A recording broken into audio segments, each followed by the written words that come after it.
l'actualité. Nombreux sont les politicards. Quel est le regard que vous avez justement du contexte burkinabé en termes de liberté d'expression? On n'a jamais mené Norbert au tribunal parce qu'un article qu'il avait écrit était faux. Mais rares font de la politique. La nature est la horreur du vide. La mort du journaliste kamikaze parce qu'il a pratiquement offert sa vie pour qu'il y ait un changement. Nombreux ont de la prétention. Mais rares prennent des positions. Qui a été intermédiaire? Nombreux font des jugements. Mais rares ont la justesse. Toutes les femmes se battent autant que les hommes. Mais je dirais aussi qu'il y a des ministres hommes qui ne sont pas compétents mais qui sont là quand même. Ou bien. Mais quand l'actualité devient l'objet... Normalement, la notion bien comprise de laïcité permet un équilibre des confessions religieuses à l'intérieur d'un espace républicain. Tous deviennent sujets. Sans conscience de savoir que l'autre découle de nous, ça crée naturellement en vous un sentiment de paix et ça tue tout sentiment de guerre. Le tribunal de l'actualité, c'est du lundi au vendredi à 8h et rediffusé les mêmes jours à 22h. Le tribunal de l'actualité, c'est avec Loukman Sanfo, Bernard Boukma et Geoffroy Vara. C'est de lundi au vendredi de 8h à 9h, simultanément sur Watt FM 100.8 et sur Tree TV, la télé interactive, et rediffusée à 22h. Le tribunal de l'actualité ne condamnait plus l'info sans l'avoir jugé. Tree TV, la télé interactive.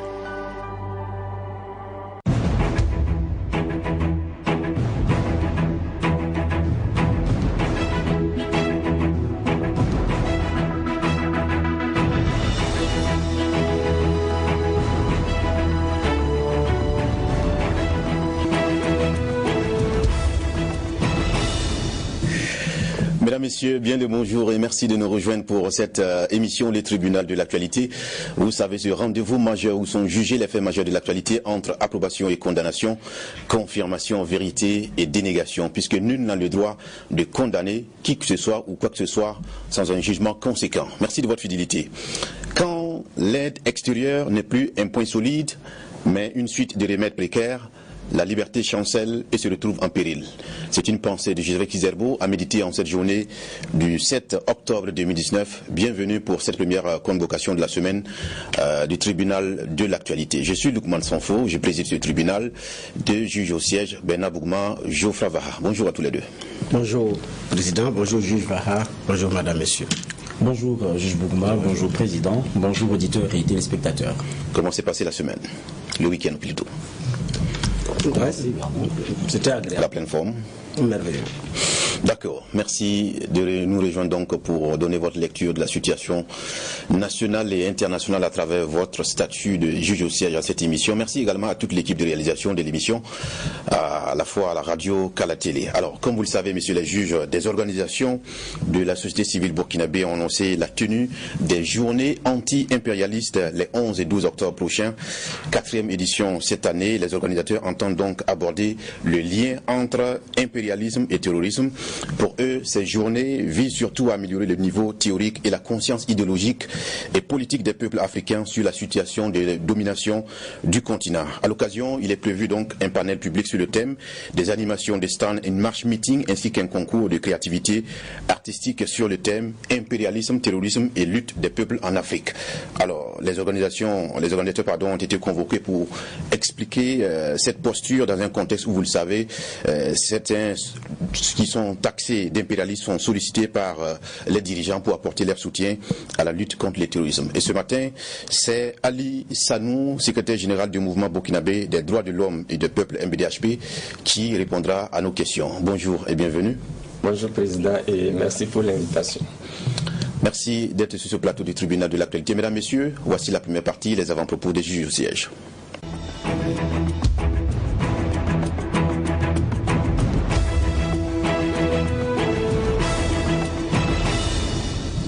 La parole est au juge Bernard Boukma. Merci Président. Bon, je m'excuse pour la qualité de ma voix. Je pense d'ailleurs que je ne vais pas éternuer au cours de cette émission parce que je suis un peu enrhumé. Alors, mon avant-propos aujourd'hui, c'est lundi, c'est pour souhaiter une très bonne semaine à tous les Burkinabés et pour souhaiter également une semaine pleine d'espoir, surtout à ces déplacés internes vous voyez que le nombre grossit, il y a de la résistance qui s'organise, donc c'est-à-dire que quand même il y a de la difficulté sur le terrain. Et peut-être que je n'ai pas les mots exacts pour qualifier la situation réelle sur le terrain, mais c'est fort inquiétant et c'est fort interpellateur. Pour nous qui sommes à Ouagadougou, qui circulons librement, qui avons le temps de nous asseoir pour un pot, ce n'est pas évident à quelques centaines de kilomètres de Ouagadougou. Donc c'est de penser à ces personnes-là et tenir compte dans notre comportement. Je pense que ça va être suffisant et très important. Donc c'est une semaine également de courage aux élèves qui ont fait pratiquement une semaine maintenant. Et puis souhaiter un très bon lundi à tout le monde. Voilà, c'est vrai qu'il y en a qui n'aiment pas lundi, qui se réveillent lourdement compte tenu des charges du week-end, mais il faudrait un premier jour pour que les autres jours arrivent. Donc c'est lundi, donc très bon lundi à tout le monde. Merci à vous pour cette pensée positive. Merci encore une fois. Geoffroy Varra, c'est à vous. Merci, Président. Mon avant-propos va concerner la France. C'est pas habituel. On sait qu'il y a eu une décision qui a été prise qui fait que les étudiants étrangers en France paient plus cher et que les étudiants français pour leur scolarité, je pense, c'est passé en gros 200 à 3000 euros, c'est-à-dire c'est une hausse sans proportion. C'est clair que pour certains étudiants là-bas, c'est comme si vous preniez une Big 20 sur la tête. Pour ceux qui sont maçons, ils savent de quoi je parle. Et donc, c'est difficile. C'est la rentrée. Il y a, je pense, cette école sur la vingtaine, cette université sur la vingtaine qui l'applique. Les autres font de la résistance. Est-ce que ça va pouvoir prospérer? C'est la grande question qu'on pourrait se poser. Mais c'est clair que pour les étudiants étrangers qu'il y a en France, ça doit être très compliqué. D'autant plus qu'on sait aussi, et c'est pour ça que je le rôle ici, la moitié c'est des étudiants venus d'Afrique. Maintenant, en même temps, ça nous permet aussi notre réflexion. Il y avait ce temps-là où on allait la plupart du temps aller se former en Occident parce qu'il y avait des spécialisations qu'on n'avait pas ici, il y avait beaucoup de choses qu'on n'avait pas ici. C'est vrai qu'ils ont encore des domaines de pointe que nous n'avons pas ici, mais pour beaucoup, on a quand même une offre en la matière ici qui tient et qui est assez respectable. Et puis, on sait plus ou moins, parce qu'on travaille plus en vase clos. Nous, on voyage beaucoup, on revient ici, on rencontre les fruits de différents systèmes. Et quand on se rencontre sur le terrain, ma foi, on n'a rougi de rien. Donc, je pense que c'est un peu la leçon. Maintenant, l'autre chose, c'est aussi la communication qu'on met autour. Ils disent que c'est beaucoup plus même pour encourager la venue d'étudiants étrangers. Je ne sais pas comment on les encourage en augmentant les frais. Et puis, derrière, il y a l'excuse qui est trouvée et que c'est des frais pour mieux s'occuper d'eux. Bon, écoutez, comme ils le disent dans leur jargon, c'est des vrais foutages de gueule, quoi. C'est difficile à avaler. Peut-être qu'on n'en veut plus. Et d'autant plus que, quand on regarde, pour ce qui est de la France, il y a ce taux d'étudiants là, étrangers, qui est vraiment en baisse. Pas parce que la France n'est pas forcément la bonne destination, mais parce que aussi la concurrence elle est rude. Et puis quand vous allez ailleurs et vous revenez, vos diplômes n'ont plus le même. C'est-à-dire qu'il y a des coefficients, presque on dira comme ça, comme des cotations. Et il faut dire qu'il y a aujourd'hui des systèmes anglo-saxons et autres qui sont beaucoup cotés, et surtout dans certains domaines bien précis. Et même quand vous prenez chinois et autres, et sur certaines technologies de pointe, vous verrez que celui qui y va n'a rougi de rien devant quelqu'un qui a fait une autre école. Donc c'est un peu ces choses-là qu'il faut regarder. Mais j'ai dit, ça nous donne aussi l'enseignement à nous Africains qu'à un moment donné, il faut une bonne offre d'éducation à nos jeunes, parce que la plupart du temps, quand ils s'en vont, c'est difficile qu'ils reviennent. Et puis en plus, ils vont payer cher. Quelquefois, nous États vont contribuer, et à la fin, qu'est-ce qui se passe?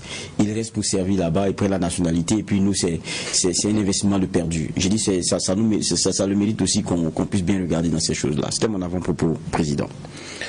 Merci à vous, juge de l'actualité. On va dire bonne semaine à vous, puisque nous sommes lundi. Alors, à présent, nous allons entendre M. Ali Sanou, qui est le secrétaire général du mouvement burkinabé des droits de l'homme et des peuples, MBDHP, secrétaire général, donc, alors, sur la tenue justement des journées anti-impérialistes organisées en collaboration avec d'autres organisations de la société civile. Et déjà, encore une fois, bienvenue. Merci. Nous savons que c'est une initiative qui est à sa 4e édition, et au départ qui est portée par l'ODJ, comme on a l'habitude d'entendre.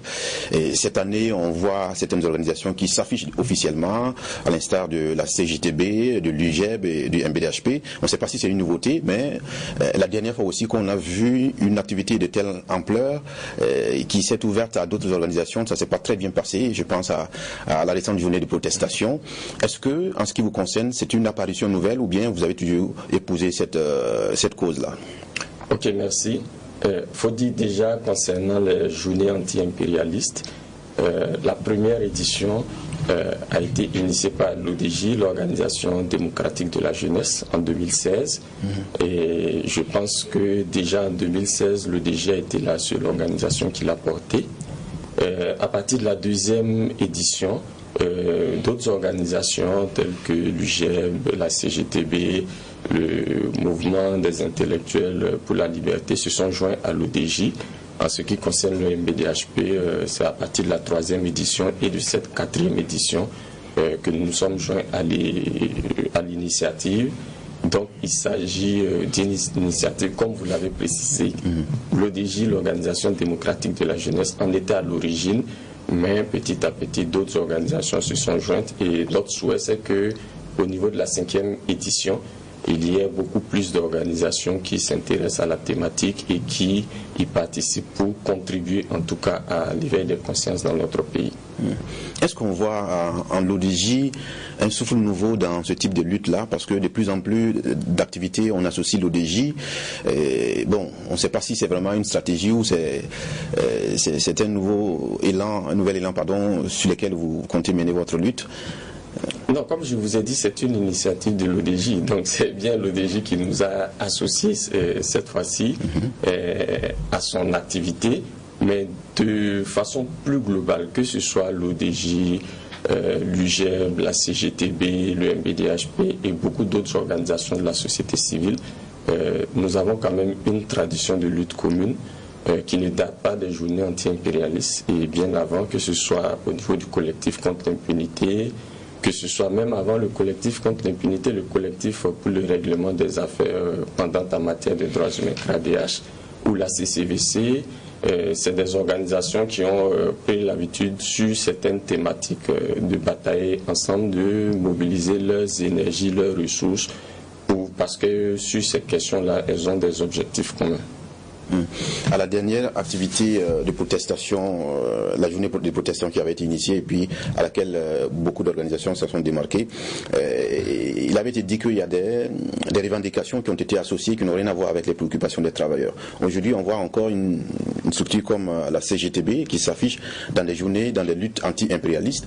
Est-ce que là, il n'y a pas de confusion des gens qui font souvent que beaucoup n'arrivent pas à vous suivre? Dans ce cas, moi, je poserais la question de savoir quelles sont les activités auxquelles les structures devraient s'associer et se cantonner. Est-ce qu'aujourd'hui, la question de l'impérialisme et de la lutte contre l'impérialisme n'a pas un impact sur la situation du travailleur burkinabé?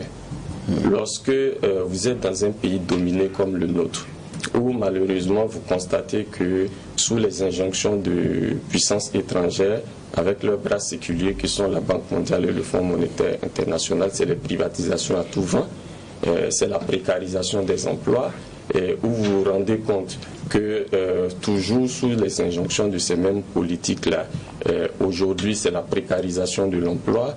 Au lieu de créer des emplois décents et durables, on crée des programmes jeunes pour l'éducation nationale, où on prend des jeunes qui ont toute une vie à construire, on leur paye 100 000 francs mensuellement pour faire un métier à temps plein, une profession à temps plein, sans garantie de pouvoir intégrer la fonction publique par la suite. Est-ce que toutes ces politiques-là n'ont pas une influence sur la qualité de l'emploi? Donc, je pense que c'est de bon droit que des organisations de travailleurs conscientes de cela et conformément à l'orientation qu'elles aient, s'associent aux initiatives qui sont prises par d'autres organisations. Donc pour moi, une chose est sûre, la CGTB et toute autre organisation syndicale sont parfaitement dans leur rôle lorsqu'ils dénoncent l'impérialisme, lorsqu'ils dénoncent les politiques impérialistes et les répercussions que ces politiques-là ont sur notre peuple de façon générale et sur le monde des travailleurs en particulier. Alors, dénoncer l'impérialisme suppose justement un bon entendement de ce concept-là. Qu'est-ce que vous mettez dans la notion d'impérialiste? Parce que pour certains, à vous entendre parler d'impérialiste, c'est comme le rejet de l'occidental ou des autres puissances qui existent. Quel est votre entendement de l'impérialisme aujourd'hui? Ok, vous avez raison, Monsieur le Président, de nous amener à le préciser. En fait, l'impérialisme, c'est un système d'exploitation et de domination qui a été mis en œuvre par certaines puissances capitalistes développées pour justement s'accaparer le monde, donc nos pays, en zone de domination et pouvoir accéder dans un premier temps aux ressources minières, minéralogiques et autres de ces pays-là pour leur propre développement. Et dans un second temps, pour pouvoir aussi avoir des débouchés qu'ils sauvegardent. Voilà pourquoi, par exemple, un pays comme le Burkina est réputé être un pays dans le giron de la France, qui est dans notre pays l'impérialisme dominant. Et voilà pourquoi également dans beaucoup de secteurs de la vie nationale, que ce soit sur le plan politique, sur le plan économique et même sur le plan culturel, nous assistons à une domination de la France qui fait que il y a une forme de chape de plomb qui empêche nos pays justement de pouvoir non seulement accéder à leur pleine souveraineté et également pouvoir se développer, parce que vous ne pouvez pas vous développer si vous n'êtes pas souverain. Je prendrai plusieurs exemples quand vous prenez la monnaie. Aujourd'hui, après près de 60 ans d'indépendance, 15 pays d'Afrique n'ont toujours pas accès à leur souveraineté monétaire. Alors que aujourd'hui la monnaie est devenue une question capitale, un instrument de souveraineté. Mais aujourd'hui, si nous ne pouvons pas avoir, indépendamment de la France, une monnaie, il faut se poser des questions. Si vous prenez la question de la sécurité, après près de 60 années d'indépendance, de coopération militaire avec la France, nous en sommes aujourd'hui encore à appeler au secours la France lorsque nous faisons face à des menaces telles que le terrorisme. Donc, ce sont, comme j'ai dit, c'est comme je l'ai dit, un système d'exploitation et de domination. Et tant que nous ne travaillons pas à nous défaire de ce système, à acquérir une souveraineté et une indépendance réelle, à dire non au franc CFA, à dire non à la présence militaire française dans notre pays, à dire non aux accords léonins que nous avons conclus avec la France après les indépendances formelles de 1960 et qui maintiennent notre peuple sous la domination, nous ne pouvons pas nous développer. Et vous ne verrez pas au monde un pays qui s'est développé sans assumer son indépendance et sa souveraineté.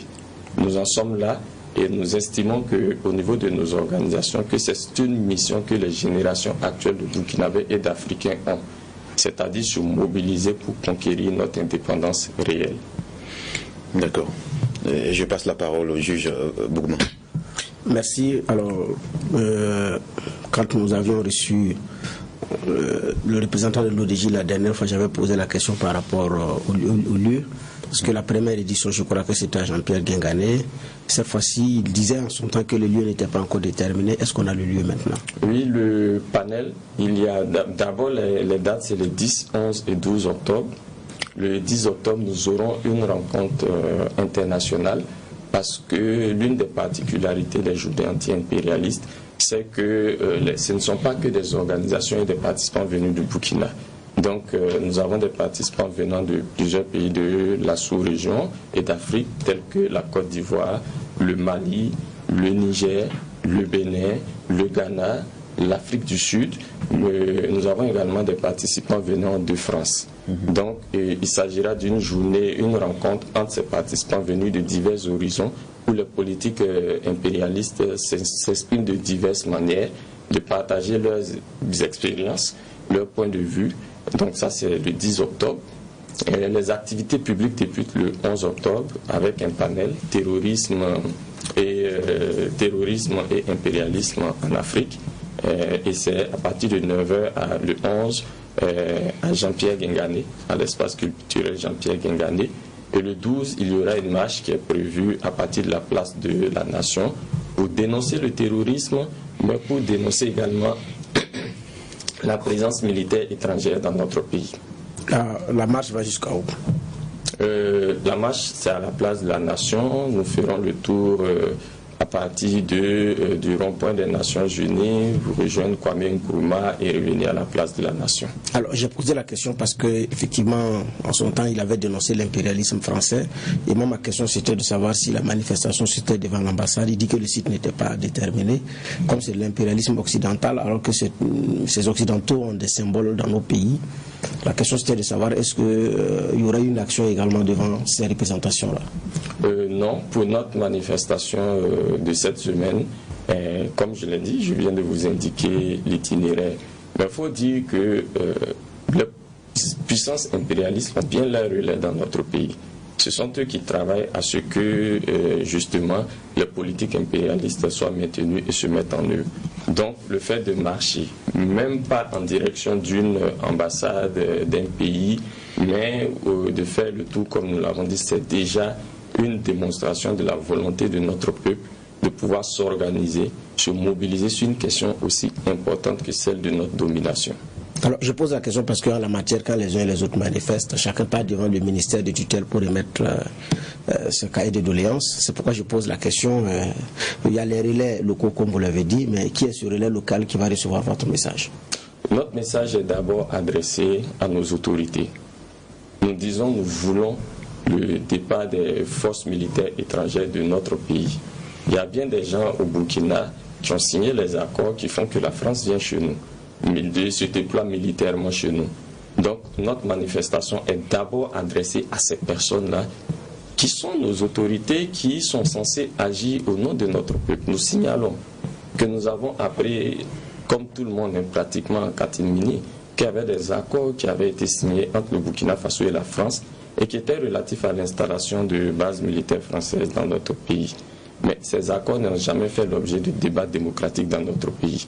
Donc nous comptons d'abord interpeller nos autorités. Peut-être qu'un jour notre peuple décidera de manifester devant les symboles de l'impérialisme français, notamment devant l'ambassade de France. Mais pour cette fois-ci, nos organisations ont décidé beaucoup plus d'interpeller directement nos autorités. Alors, pour terminer ma première série de questions, vous dites que lors de la conférence de presse que ces journées visent à améliorer le niveau théorique et la conscience idéologique et politique des peuples africains sur la situation de domination du continent. Ce sont les termes améliorer le niveau théorique et conscience idéologique. Je voudrais avoir plus de précision. Oui. Aujourd'hui, lorsque vous parlez d'impérialisme, il y a certaines personnes qui vous diront oh, c'est des termes galvaudés d'une autre époque. Pourtant, c'est des thèmes qui ont un contenu précis et qui renvoient à des réalités concrètes que nous vivons. Donc, quand nous disons améliorer le niveau théorique et la conscience idéologique, c'est amener les gens à comprendre que l'impérialisme est un fait actuel qui existe et qui est un obstacle non seulement à notre émancipation nationale, mais au développement de nos États et qui doit nous amener à nous organiser, à nous mobiliser et à nous battre. Et nous pensons que si cette conception est bien comprise, comme ça a été compris sous les indépendances et sous la colonisation, notre pays, de façon particulière, notre sous-région et l'Afrique en général aura fait un bond qualitatif vers son développement. C'est ce que nous voulions dire par ça. Pour le moment, c'est bon. D'accord. Juge pour vos questions. Merci Président. Quand on parle de lutter contre l'impérialisme, il y a beaucoup qui partagent forcément le fond du combat, parce qu'ils voient qu'il y a une domination qui ne dit pas son nom, ça c'est très clair, et ils se rendent compte qu'on n'est pas forcément maître de notre destin au regard de la façon dont nous scellons les partenariats, même la coopération avec le reste du monde. Mais ces personnes-là aussi vivent la même concomitance des temps qu'est la nôtre, c'est-à-dire des choix passés et de la réalité d'aujourd'hui. Lorsqu'on dit au revoir à la France, on dit au revoir les forces étrangères, c'est quelle réponse on donne de façon domestique à la réalité sécuritaire dans laquelle on est quand chaque matin on voit les sorties de nos forces de l'ordre ou par exemple de nos policiers. C'est les questions qui taraudent l'esprit de certains.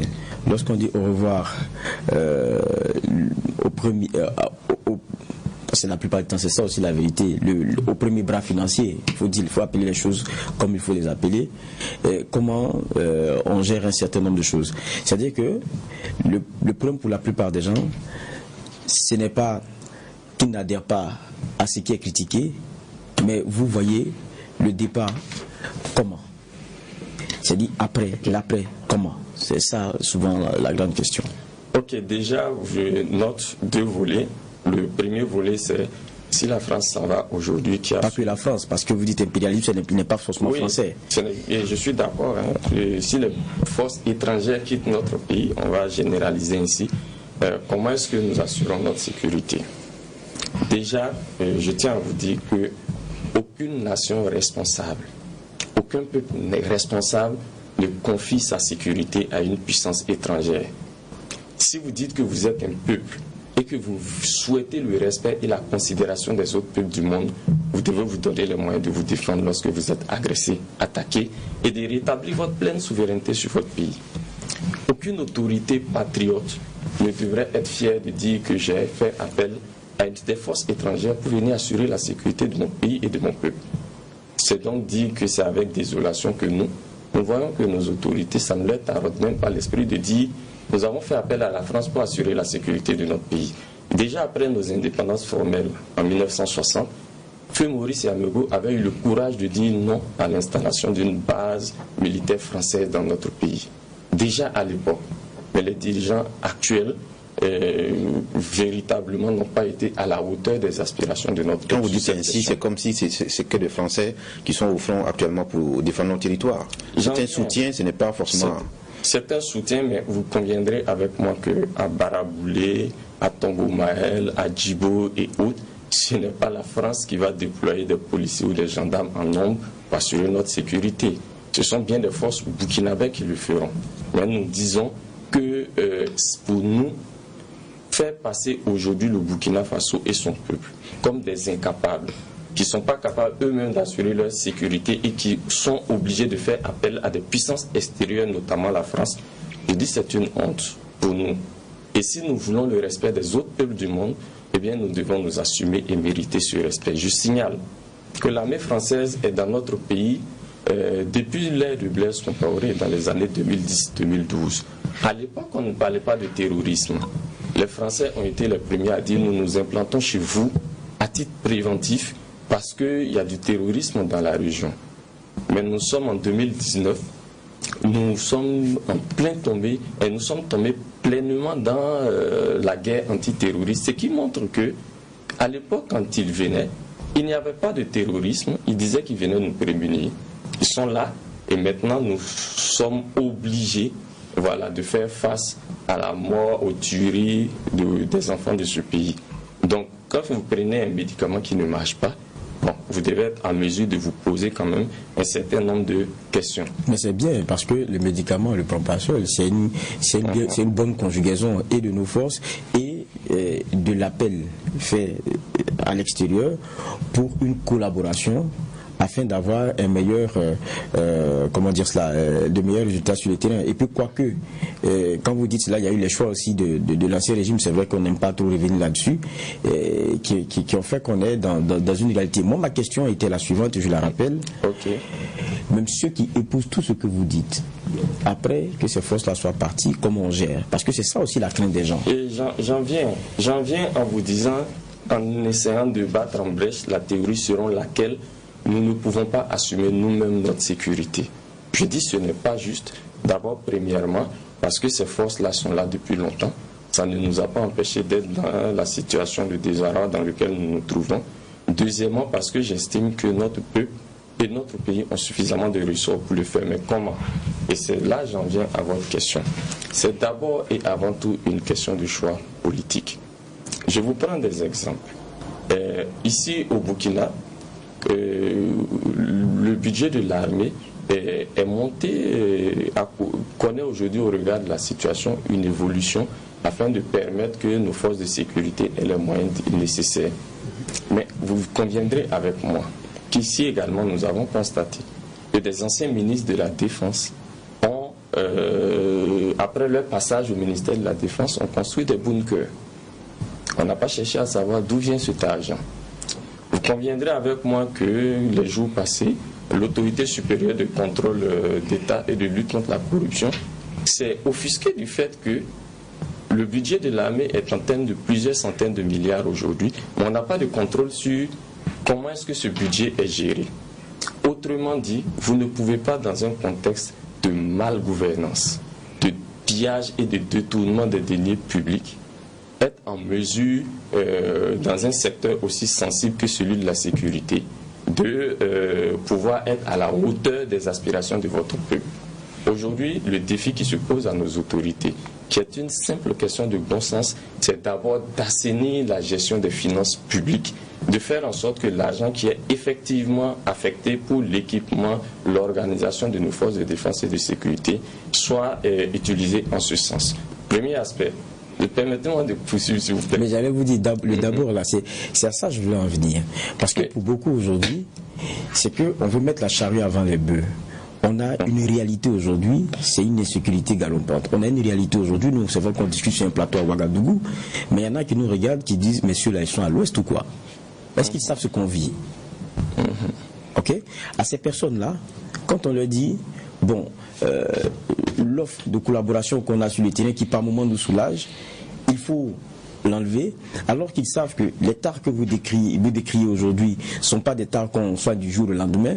Ils se disent, mais pourquoi est-ce que vous n'adressez pas, c'est le d'abord, pourquoi est-ce que vous ne mettrez pas votre pression d'abord sur les problèmes que vous venez de citer, la question de politique et d'offre en termes de stratégie de défense, la question de gabegie dont vous parlez en interne, où les choix ne sont pas les bons, où on préfère penser à sa poche qu'au Burkinabé. Pourquoi c'est pas à ça d'abord qu'on s'attaque et on dit on enlève des gens et après on va prier bon Dieu pour qu'on puisse faire le combat en interne? Déjà, c'est pas juste de dire on ne s'attaque pas à ça d'abord. Si vous prenez la plateforme autour de laquelle nous avons organisé une manifestation sur toute l'étendue du territoire le 16 septembre, les questions de gabegie sont bien comprises dans cette plateforme. Donc nous attaquons le problème en même temps. Mais dans le même temps, nous disons le terrorisme est devenu aujourd'hui un instrument de l'impérialisme. Pourquoi? Allez-y aujourd'hui au Mali. L'armée malienne n'a pas accès à Kidal. Pourquoi? Aujourd'hui, dans la lutte contre le terrorisme, la France, à nous, nos yeux, l'impérialisme français n'est pas un partenaire. Pour nous, aujourd'hui, dans la lutte contre l'impérialisme, nous ne pouvons pas avoir de solution s'il y a des bases et forces militaires étrangères dans notre pays. Prenez un exemple. Lorsque vous dites que les interventions nous soulagent, lorsque attention, j'ai dit que beaucoup le disent. Voilà. Lorsque vous dans mon point de vue, si je vais le dire sur le plateau, ça sera autre chose. Lorsque beaucoup vous rapportez les propos de ceux qui disent que l'intervention militaire française nous soulage, je vous rappellerai que lorsque des ressortissants français ont été enlevés au nord du Bénin, la France, en un temps record, a déployé les moyens pour les localiser, les identifier, mener une opération qui a coûté la vie à 2 de ses soldats, mais qui a permis de libérer les otages français. Mais quand les groupes terroristes attaquent par dizaines, voire centaines, à moto, des camps militaires, la France, qui dispose de tous les moyens d'observation dans la région, ne les voit pas venir. Ne prévient pas nos forces de défense et de sécurité qui sont font prendre. Mais les gens vous diront aussi que quand ils viennent à moto, ils ne traversent pas des no man's land. Il y a des gens qui les regardent passer, c'est des nationaux. Il s'agit de deux choses différentes. D'accord. Il s'agit de deux choses différentes. Je viens d'abord concernant la France. La France, qui dispose de tous ses moyens d'observation en termes de drones, ne les voit pas venir. Ça ne nous intimide pas, nous. Ça ne nous questionne pas, nous, sur le rôle réel que cette France-là joue. C'est le premier aspect. Le second aspect, c'est que quand la France intervient, comme on l'a vu, c'est soit pour exfiltrer ses anciens amis, comme Blaise Compaoré en 2014, soit c'est parce que des mines sont sous la menace terroriste, des sites miniers, qu'ils interviennent. Nous ne pensons pas qu'aujourd'hui, dans la lutte contre le terrorisme, sur notamment ce que je viens de dire, où on constate que sur le terrain, tout porte à croire que la France ne joue pas franc jeu avec nous, on puisse les considérer comme des partenaires. Et quand vous dites ils traversent, c'est des Burkinabés qui les voient, etc. Vous vous souvenez, sur ce plateau, en mars, je vous avais dit qu'on ne peut pas lutter contre le terrorisme de façon efficace en faisant l'économie du respect des droits humains, en pratiquant des exécutions sommaires et extrajudiciaires, en faisant peur aux communautés locales. Mais lorsque vous voulez dénoncer des groupes qui vont attaquer les forces de défense et de sécurité, il faut que vous-même vous ayez confiance à ces forces-là. Alors que les opérations terroristes, comme nous les menons jusqu'aujourd'hui, ont amené beaucoup de nos compatriotes à ne pas avoir confiance aux forces de défense et de sécurité, ce qui est dommage. Et lorsqu'elles les dénoncent, comme c'était le cas à Koudougou, où beaucoup ont relevé que plusieurs jours avant, les populations avaient dénoncé la présence de groupes suspects dans la zone et que rien n'est fait, ça veut dire qu'aujourd'hui, l'un dans l'autre, ça ne peut pas créer un climat de confiance serein entre les populations et les forces de défense et de sécurité. Sur la question des interventions sélectives de la France que vous avez mentionné tout à l'heure, est-ce que cela ne se justifie pas par le fait que la France ne voudrait pas se substituer à l'armée burkinabé? On a entendu le porte-parole du gouvernement le dire, la France intervient à chaque demande du gouvernement burkinabé, donc on ne peut pas espérer que la France soit à tous les fronts à tout moment. Lorsque vous estimez qu'un État est votre allié, et que vous avez des moyens d'observation qui vous permettent de voir que cet État-là, c'est une de ses bases militaires sur le point d'être attaqué, vous ne pouvez pas dire que la raison pour laquelle vous êtes sur le territoire, qui est d'abord et avant tout de dire nous sommes là parce qu'il y a la menace terroriste, nous voulons assurer votre sécurité, vous ne pouvez pas vous permettre de dire écoutez, nous allons croiser les bras parce que nous ne voulons pas nous substituer à leurs forces. Le minimum veut que vous informiez cet État qu'il y a une menace qui est imminente pour que ces éléments puissent prendre des dispositions nécessaires. Et du moment où même vous parlez d'intervention sélective de la France, ça pose un certain nombre de soucis. La sélection, là, elle se fait sur la base de quoi? De quels intérêts et selon quel agenda? C'est ce que nous disons en disant qu'aujourd'hui, l'impérialisme français utilise le terrorisme justement pour s'aimer le chaos et la désolation à des fins politiques dans notre pays. Et puis, aujourd'hui, ce sont les interventions militaires. Quand même.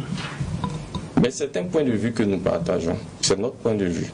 Okay. Voilà. Aujourd'hui, lorsque vous regardez... Mais quand vous dites, on veut une précision, quand vous dites utilise le terrorisme, est-ce que vous voulez dire qu'on profite de la situation de terrorisme pour manifester sa puissance, son impérialisme, ou bien on est auteur même de ce terrorisme-là? Je vous renverrai à un rapport du Sénat français qui date de 2013, qui est intitulé « L'Afrique, notre avenir ». Et dans ce rapport, le Sénat français dit qu'aujourd'hui, la France est en recul en Afrique. Elle est en recul parce que des puissances telles que les États-Unis et telles que la Chine grignotent des parts de marché à la France. Donc il faut que la France restructure sa coopération sur le continent pour pouvoir maintenir son précaré dans son giron. Et l'une des recommandations de ce rapport-là, justement, c'est que la France puisse maintenir ses 8 points militaires en Afrique, dont au Burkina Faso, et en plus renforcer son stationnement militaire dans notre pays. Mais lorsque vous lisez ces rapports et vous voyez aujourd'hui l'instrumentalisation qui est faite du terrorisme, vous dites sans nous, vous ne pouvez pas assurer votre sécurité, nous venons nous-mêmes pour assurer votre sécurité. Nous disons qu'il n'y a que les Africains pour croire que aujourd'hui dans ce 3e millénaire, à cause de nos beaux yeux, une puissance étrangère va venir installer une base chez nous pour assurer notre sécurité. C'est justement ce réalisme-là. On sait que la présence de ces armées étrangères, bon, dans notre cas, c'est bien la France, parce qu'on sait aussi l'histoire qu'on partage, c'est qu'à un moment donné, on avait des chefs d'État qui n'avaient pas vraiment confiance en leurs armées. Ils se disaient, j'ai une armée forte, et c'était comme ça. Celui qui a la tête de main, c'est sûr qu'il peut m'enlever quand il veut. Et ça a été comme ça que la plupart des chefs d'État ont réfléchi pendant longtemps. Et la plupart, ils avaient beaucoup plus confiance même en ces liens forts qu'ils avaient avec la France pour espérer être sauvés lorsqu'il y avait des problèmes en interne, parce qu'ils savaient comment les choses fonctionnaient. Et puis après, il y a eu les besoins et les réalités qui sont sur la sécurité, qui divergent du temps où on avait la seule préoccupation de son fauteuil, où on avait la seule préoccupation du coup d'État. Aujourd'hui, les populations, c'est pas leur souci, hein. C'est leur quotidien le matin, c'est comment ils se réveillent. Donc il y a tout ça qu'il y a, c'est-à-dire c'est des choix qu'on a fait, nous, africains, pas que la seule France soit venue nous l'imposer, mais il y a c'est des gens que nous avions à nos têtes qui faisaient ces choses-là. Aujourd'hui encore, lorsqu'il y a des consultations électorales, par exemple, on parlera des présidentielles, on est en 2020 très bientôt, vous posez aujourd'hui un débat qui est très intéressant, mais vous verrez que c'est pas ça qui va peser dans la balance pour ce qui est des choix. C'est des fois même des questions qui sont subsidiaires. C'est-à-dire la présence des armées étrangères sur notre sol. Ce n'est pas des questions qu'on voit dans les débats. Ce n'est pas des questions qu'on emmène dans le débat. Est-ce que c'est pas là aussi où la lutte doit être menée? Ok, monsieur Va, je vous ai dit tout à l'heure que notre pays a conclu maintient une coopération militaire avec la France depuis 1960. Beaucoup de nos officiers sont formés dans les écoles de guerre, les écoles militaires françaises depuis 1960 jusqu'à aujourd'hui. Mais la question que l'on doit se poser, si près de 60 années de coopération militaire après, nous sommes dans des situations où nos forces armées sont dans l'état dans lequel elles sont, c'est qu'il y a eu faillite quelque part. Je suis d'accord avec vous que cette faillite-là, il ne serait pas juste et honnête de notre part de la rejeter sur la seule France. Nous avons notre part de responsabilité. Mais ce que nous disons, c'est qu'après les indépendances formelles de 1960, nos armées n'ont pas été conçues pour être des foudres de guerre. Ce sont des armées qui ont été conçues simplement pour pouvoir faire face à des oppositions internes, pouvoir réprimer à l'interne les populations, et c'est tout. Voilà pourquoi la plupart de ces armées-là, aujourd'hui, sont dans un état de délabrement organisationnel et moral assez poussé. Ça nous fait mal de le dire, mais c'est ce que les faits nous montrent de façon très claire sur le terrain. Donc, si vous avez, l'ancienne puissance coloniale, vous signez des accords avec elle, qui ne visent pas à autonomiser vos forces de défense et de sécurité, qui ne visent pas à les rendre totalement opérationnelles, et que près de 60 ans après, vous concluez avec cette même puissance étrangère-là des accords qui l'amènent à être présente militairement dans votre pays, les responsabilités sont partagées. Et nous, aujourd'hui, l'objet de cette journée, c'est la journée anti-impérialiste, mais ça n'occulte pas le travail que nous faisons en termes de dénonciation de la qualité de la gouvernance dans notre pays. Autant nous dénonçons la qualité de la gouvernance, qui fait que nous avons des armées totalement dépendantes, que nous avons un système politique, économique totalement dépendant, autant dans le même temps, nous dénonçons les politiques impérialistes qui ont été conçues depuis très longtemps et dont nous avons du mal à nous défaire et qui aussi justifient la situation de dépendance dans laquelle nous nous trouvons. Alors, lors de sa visite à Ouagadougou, le président français Emmanuel Macron a été précis. C'est aux Africains de savoir concrètement ce qu'ils veulent. Il dit qu'à la moindre crise, tout le monde appelle. Les partis politiques, les organisations de la société civile appellent cette même France.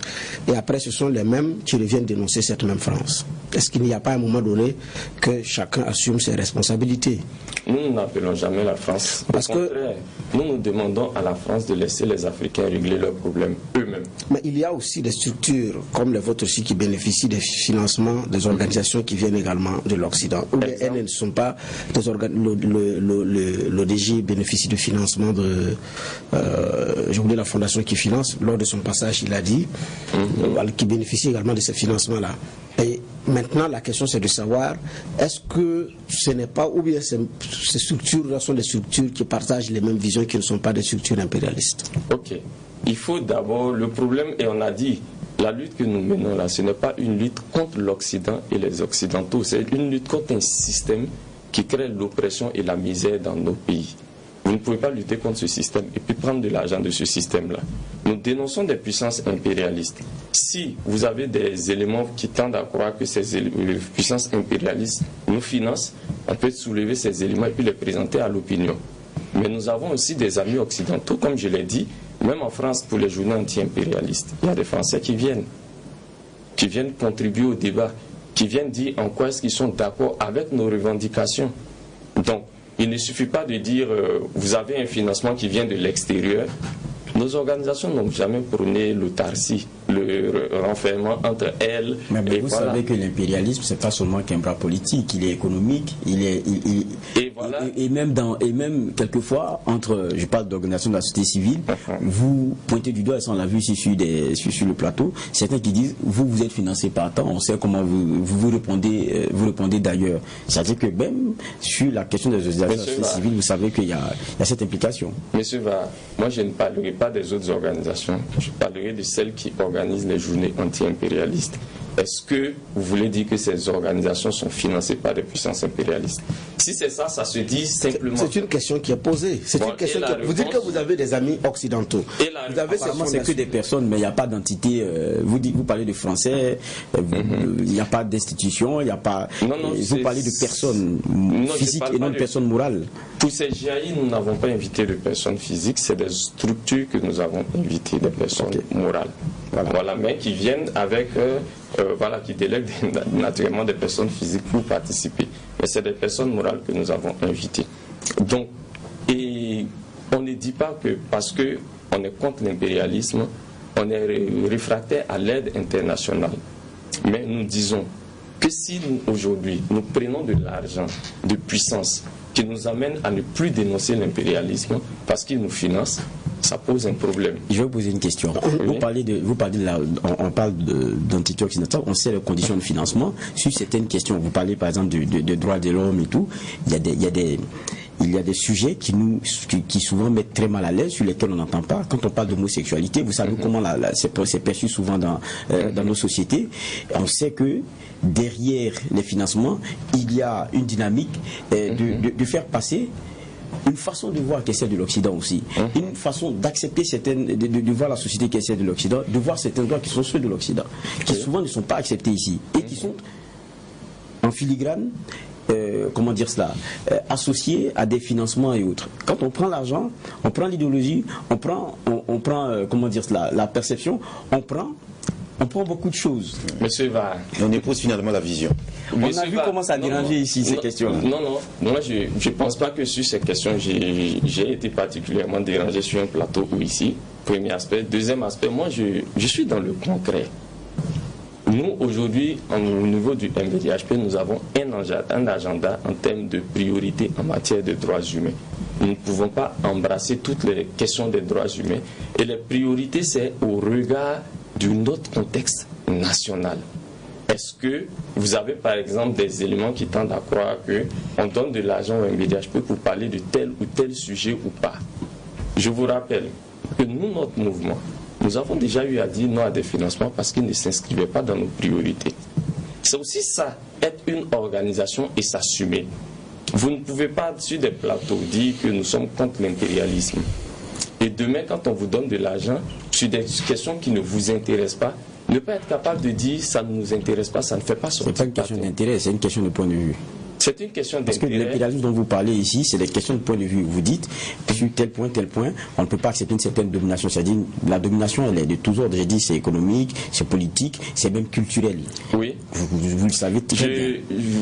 Vous ne l'auriez pas dit si vous aviez assisté à la 3e édition des journées anti-impérialistes, où j'ai moi-même eu à animer une communication pour évoquer les caractères multidimensionnels de cette domination impérialiste, qui prend tous ces aspects. Mais je précise également que les organisations de la société civile, ce n'est pas parce qu'elles reçoivent des financements d'organisations situées en Occident qu'on puisse dire franchement que ces organisations-là ne sont pas anti-impérialistes ou ne se battent pas contre l'impérialisme. Le jour où nous allons recevoir un financement et qui va nous empêcher de venir sur un plateau de télévision, de dire écoutez, nous sommes contre la présence des bases militaires étrangères dans notre pays. Le jour où nous allons recevoir un financement de la Banque mondiale ou du FMI qui vont nous empêcher de dire sur un plateau de télévision que les politiques que ces organisations-là nous imposent créent la misère et la désolation dans notre pays, ce jour-là, vous pouvez nous critiquer. Sinon, si nous ne sommes pas à ce stade-là, je ne pense pas qu'aujourd'hui on ait matière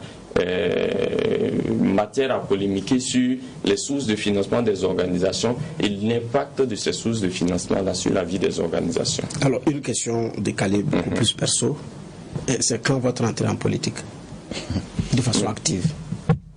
c'est pas une question qui se trouve sur mon agenda personnel. Je pose la question parce qu'il y a un internaute qui dit qu'il connaît les Burkinabés qui ont passé 15, 20 ans, 30 ans dans la dénonciation, mais pas dans l'action, donc à participer politiquement, et qui voient en vous des gens qui ont des valeurs, qui font des propositions concrètes, que votre posture ne permet pas d'appliquer. Et donc une action beaucoup plus active pourrait permettre cela. C'est pourquoi je vous pose la question. Oui. Moi, je dis, avec beaucoup d'autres camarades, avec qui nous épousons les mêmes manières de voir, que pour nous, la question de participer en politique, ce n'est pas appartenir de façon ouverte à un parti politique. Tout à fait. Tel que nous le voyons. C'est pouvoir contribuer à ce que son pays puisse avancer et aller de l'avant. Nous sommes dans des organisations de la société civile, mais nous le faisons. Nous disons aujourd'hui que c'est pas la politique politicienne telle que nous la voyons sous nos cieux là, qui peut contribuer à ce que forcément nos pays puissent sortir de l'ornière. Très bien. Mais je pense que c'est beaucoup plus théorique. La politique, comme nous voyons sous nos cieux. Mais est-ce que si vous entrez, vous n'allez pas apporter la meilleure façon de la faire? Aujourd'hui, quand vous regardez sur l'échiquier politique burkinabé, vous avez plusieurs tendances, n'est-ce pas? Oui. Et nous disons, les questions que nous soulevons là, ce sont des questions qui se trouvent aussi sur l'échiquier politique burkinabé. Nous sommes contre la présence militaire française et étrangère de façon globale dans notre pays. Sur l'échiquier politique, il y en a qui les ont, non? Nous sommes contre les politiques néolibérales qui sont imposées par la Banque mondiale et le franc CFA et le FMI. Nous sommes contre le franc CFA. Si les gens estiment que ce sont des points de vue qui sont justes et qui permettent que notre pays sorte de l'ornière, ce n'est pas parce qu'ils sont portés par Ali, par M. Sanfo ou par M. Va qu'il faut les suivre. C'est parce que c'est des points de vue politiques. Il faut aller, il ne faut pas, on ne se le cache pas, il faut aller vers les forces politiques qui portent ces points de vue-là. Bon, peut-être une dernière question avant de passer la parole au juge pour leur regard définitif. Le MBDHP, qu'on sait, souvent se lance dans des enquêtes ou des sondages d'opinion pour avoir, récemment vous l'avez fait avec au niveau du Nord, voilà, sur l'action de nos forces, à savoir s'il n'y a pas d'exécution extrajudiciaire, et vous avez publié votre rapport. Est-ce que sur la question de l'impérialisme, vous avez sondé les populations pour voir quelle est leur compréhension du phénomène et ce qu'elles souhaitent justement comme action? Non, nous n'avons pas mené de sondage d'opinion, parce que c'est bien ce que vous demandez. Oui, évidemment. C'est vrai qu'au niveau du MBDHP, les sondages d'opinion ne font pas partie de nos méthodes d'action, parce que je ne me souviens pas que nous ayons déjà mené par le passé des sondages d'opinion. Mais nous disons qu'au niveau de notre organisation, la réflexion, l'analyse telle que nous la menons, c'est qu'aujourd'hui, notre pays est un pays dominé. Il est dominé sur le plan économique. Parce que lorsque vous regardez tous les secteurs stratégiques de notre économie, tous les secteurs rentables de notre économie, ils sont sous le coup de puissances étrangères. Et généralement, quand les multinationales viennent chez nous et qu'elles signent des accords d'investissement dans notre pays, la question du rapatriement des fonds est une question de fonds. Nous sommes dominés sur le plan politique. Lorsque vous regardez des élections des pays pauvres comme le nôtre, mais des élections en France, c'est nous qui aujourd'hui, depuis longtemps d'ailleurs, finançons les campagnes de certains partis politiques. Vous avez entendu les révélations de Robert Bourgi sur les milliards de francs CFA que Feu Salif Diallo a personnellement convoyé en France pour la campagne de Jacques Chirac. Nous disons que ça ne peut pas se poursuivre ainsi.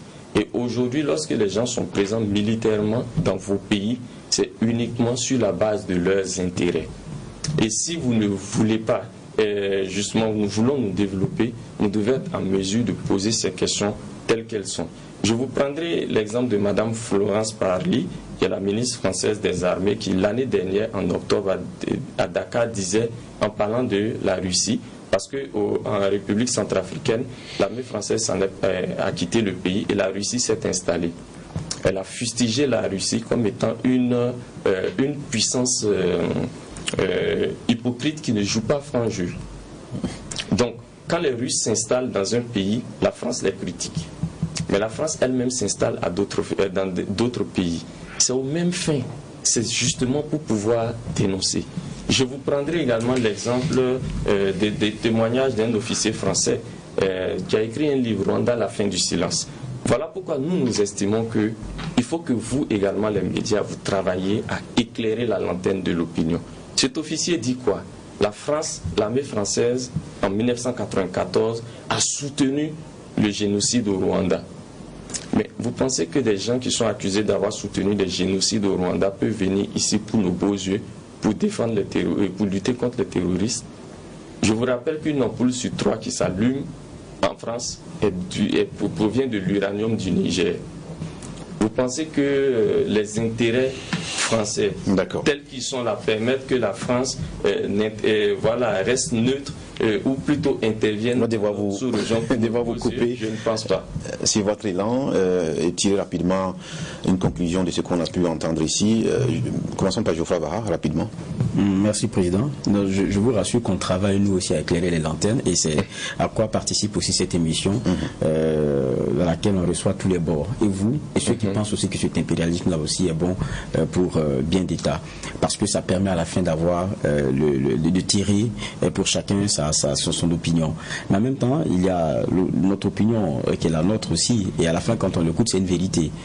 Ça, on ne va pas se le cacher. Et je dis, il y a une nouvelle génération aussi qui ne veut pas accepter que les choses continuent d'une certaine façon. Parce que, disons, on ne développe pas, on se développe. Mais on ne sécurise pas, on se sécurise. Et pour moi, il y a une offre domestique qui doit être de qualité. Et ça, il y a un travail à faire en interne.